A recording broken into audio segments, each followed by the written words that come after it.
أعوذ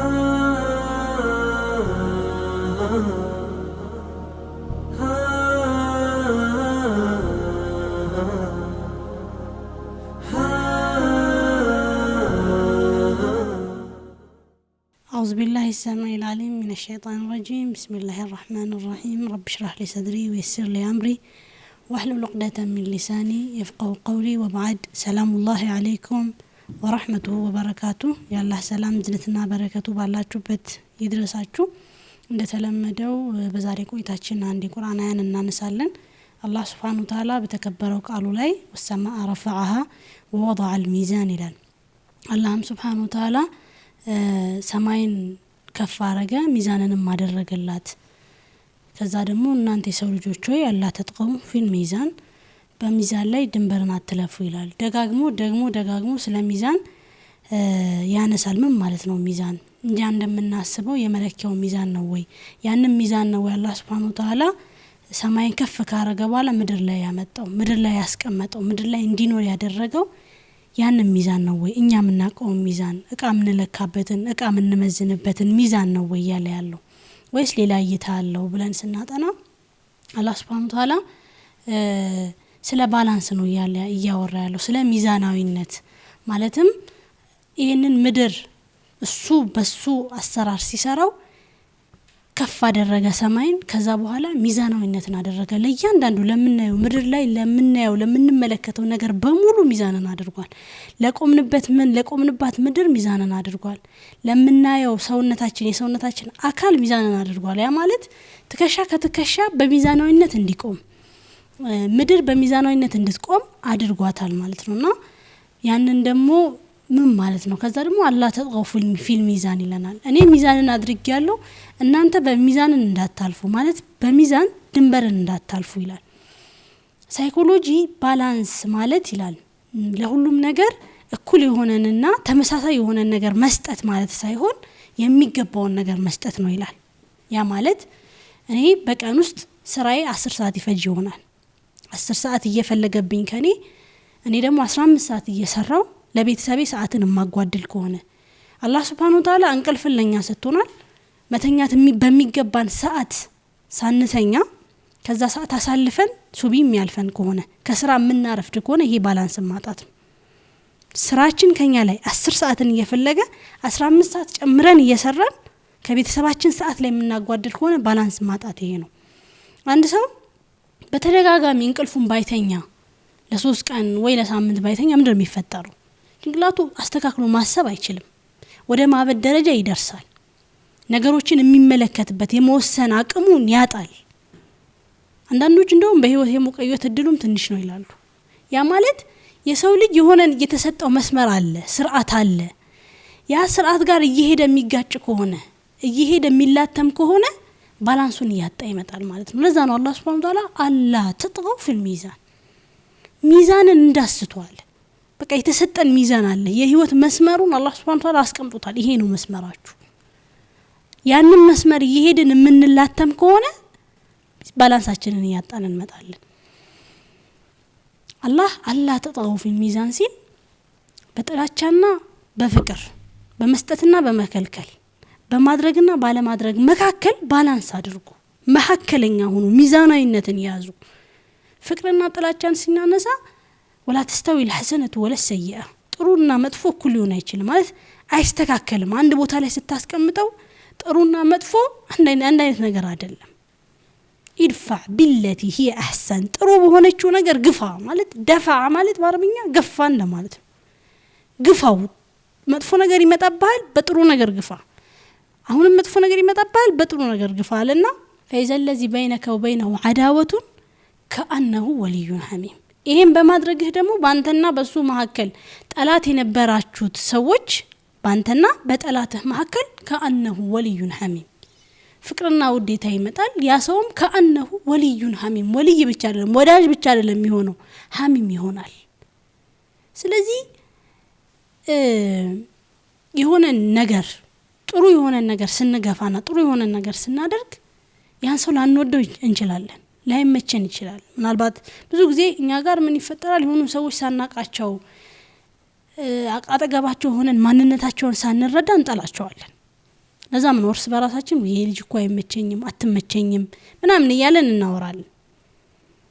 አላህ Subhanahu Wa Ta'ala አይደለም ከውጪ አይታችኋቸው ሚዛናዊነትን ስታችሁ ባላንስን ስታችሁ ልትፈርዱ ይቅርና መጥፎ ነገር እንኳን ቢደረግባችሁ ሚዛናዊ ሆኑ በጥሩ ነገር መልሱ።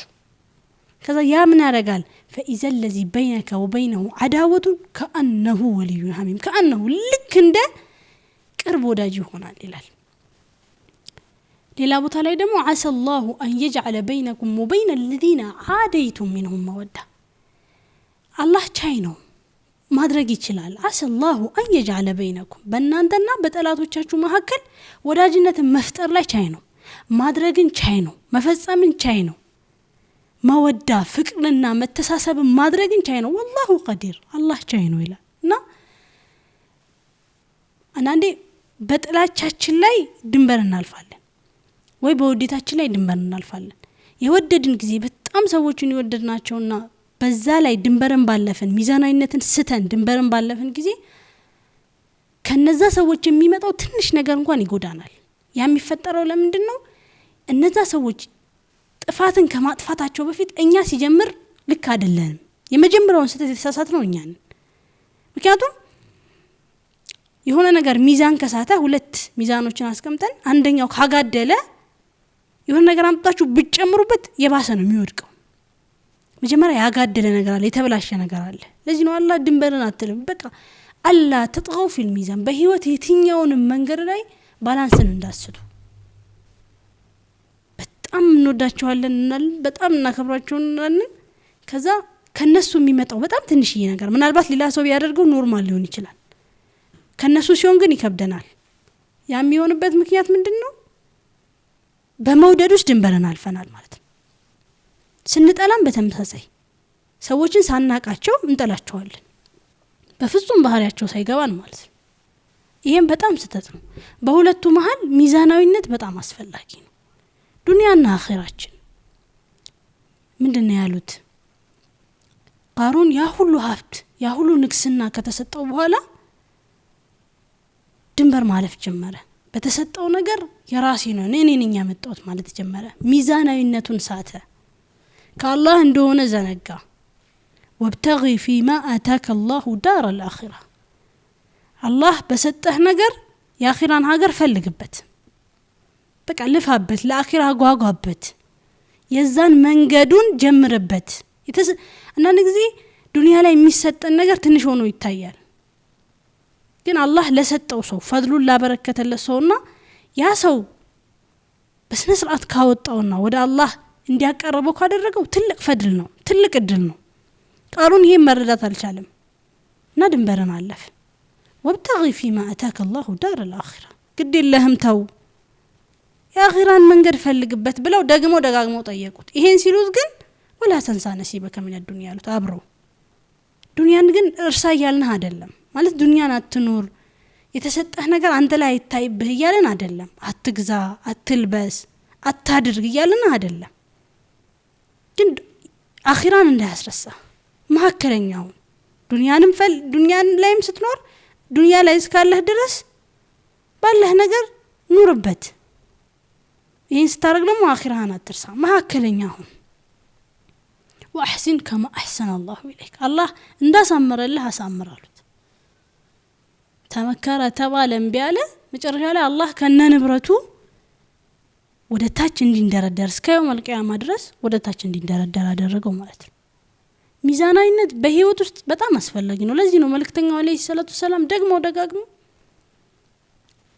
እኔ እጾማለሁ እበላለሁ አገባለሁ እሰግዳለሁ እተኛለሁ የሚሉት ማለት በሆነ ነገር የሰው ልጅ በጣም የሚያስቸግረው ባህሪ ይሄ ነው። የሆነ ነገር ሲመጣ ነሻጣ በጣም ያስቸግረናል።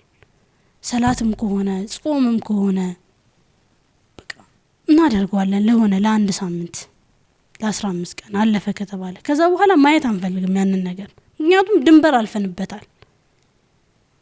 ሰውነታችን መቋቋም ከሚችለው በላይ አድክመናል። ከዛ በኋላ አቅም አይኖርም የሆነ ነገር ለማድረግ።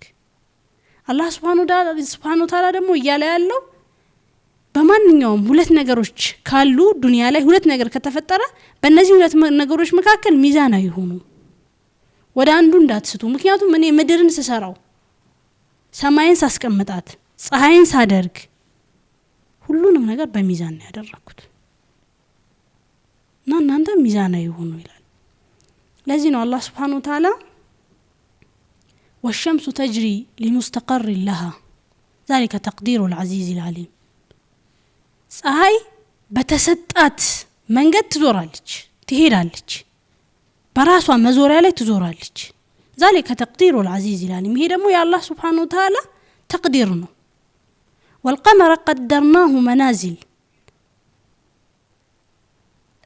ቀመርንም ጨረቃንም መጠን ነው ይላል منازل መስፈሪያ ቦታ እስከሆነ እስከሚመስል ድረስ ከዛስ والشمس ينبغي لها أن تدرك القمر ፀሐይ ጨረቃን መቅደም አትችልም ማለት ጨረቃ ላይ ልደርስባት አትችልም ወለሌሉ ሳቢቁ النهار ምሽትም ንጋትን ሊቀድመው አይችልም ማለት ያ ማለት በዚህ በአላህ አሰራር መሰረት ንጋት ይቀድማል ስለዚህ ምሽት ምንለው ሌት ምንለው ንጋትን ሊቀድመው አይችልም وكل في فلك يسبحون ሁሉም በተዘረጋለት መስመር ይዋኛል ይላል አላህ Subhanahu Wa Ta'ala ፀሐይ በተዘረጋላት መስመር ትዋኛለች ጨረቃም በተዘረጋላት መስመር ትዋኛለች ምድር በተሰጣት መስመር ትሄዳለች ምናስቸግረው እኔና እናንተ ነን ማለት አላህ ደግሞ ደጋግሞ ለዚህ ነው ኢንሳን የሰው ልጅ አስቸጋሪ ነው ይላል ጀደላ ነው ይከራከራል አምላኩ በዘረጋለት ስርዓት መሰረት መሄድን አይስማማም እሺ አይልም እየሄደ ከተፈጥሮ ጋር ይጋጫል እየሄደ ከተፈጥሮ ብዙ ጊዜ ከሰዎች ጋር ነው ምንጣላ የሚመስለን ግን ብዙ ነገሮቻችን የተበላሹት በማናይበት መንገድ ነው አንዳንድ ጊዜ ያ ማለት ከተፈጥሮ ጋር ሄደን እንጋጫለን ከዛ ተፈጥሮ ደግሞ በቃ የተዘረጋላት መስመር አለ ስለዚህ ትመታናለች መተኛት ባለብን ጊዜ አንተኛም ሲነጋ ይዞርብናል ማለት ነው መስራት ባለብን ጊዜ አንሰራም ከዛ ሚዛናችን ይበላሻል የተስተካከለ አይነት ኑሮ አንኖርም ህይወት ልክ እንደ ውድድር ናት መስጠት ያለብንን ነገር በተገቢው ቦታ ካልሰጠነው ነገሮች እየተዛነፉ እየተበላሹ ነው የሚመጡት ለቤተሰብ ጊዜ መስጠት የሚባል ነገር አለ ለስራ ጊዜ መስጠት የሚባል ነገር አለ ለእንቅልፍ ጊዜ መስጠት የሚባል ነገር አለ ለስፖርት ጊዜ መስጠት የሚባል ነገር አለ በቀን ውስጥ 24 ሰዓት ነው ያለው ይሄን ሁሉ ነገር ለማድረግ 24 ሰዓት ነው ያለው በቀን 10 ሰዓት ሰርተን አይ እኔ በተመሳሳይ መልኩ ለእንቅልፍም 10 ሰዓት ነው የምሰጠው ለስፖርትም 10 ሰዓት ነው የምሰጠው ከቤተሰቦቼ ጋር ለማሳልፈውም ጊዜ 10 ሰዓት ነው የምሰጠው ብንል አንደኛ ነገር ሰዓቱ አይበቃንም ሁለተኛ ነገር ደግሞ ባላንሳችንን እየሳትን ሚዛናዊነታችንን እየሳትን እንመጣለን በአጠቃላይ ሚዛናዊነት የምንለው ነገር ለሁሉም ነገር ተመሳሳይና እኩል የሆነ ነገር መስጠት ሳይሆን ለሁሉም የሚገባውን ነገር መስጠት ማለት ነው በዱንያ ላይ ስንኖር ዱንያና አኺራችን መስጠትና መከልከላችን ማድረግና አለማድረጋችን ሁሉ በሚዛናዊነት እይታ መታየት አለበት ልክ ነው ወይ አንዳንድ ጊዜ የምናከናውናቸው ክንውኖች ልክ ይሆናሉ ለስራ የምንሰጠው ጊዜ ከቀደም ጀምሮ 10 ሰዓት ለምሳሌ 10 ሰዓት ከሆነ 15 ሰዓት ብንጨምርበት በእኛ እይታ ልክ ነው ግን እዚህ ጋር የሚጓደል ነገር አለ ለእንቅልፍ የምንሰጠው ጊዜ ይጓደላል ለቤተሰብ የምንሰጠው ጊዜ ይጓደላልና በእነዚህ በሁለቱ ነገሮች መካከል ሁሌም ሚዛናዊ መሆን አላህ Subhanahu Wa Ta'ala እንዳለው አላህ ተጥገው ፊል ሚዛን እንዳለው ማለት ነው ሚዛናዊ መሆን ያስፈልጋል ለዛሬ የነበረን ቆይታ ይሄን ይመስል ነበር ስለተከታተላችሁን እጅግ አድርጌ አመሰግናለሁ እስከ ሳምንት መልካም ሳምንትን ተመኘው ወሰላሙ አለይኩም ወራህመቱላሂ ወበረካቱ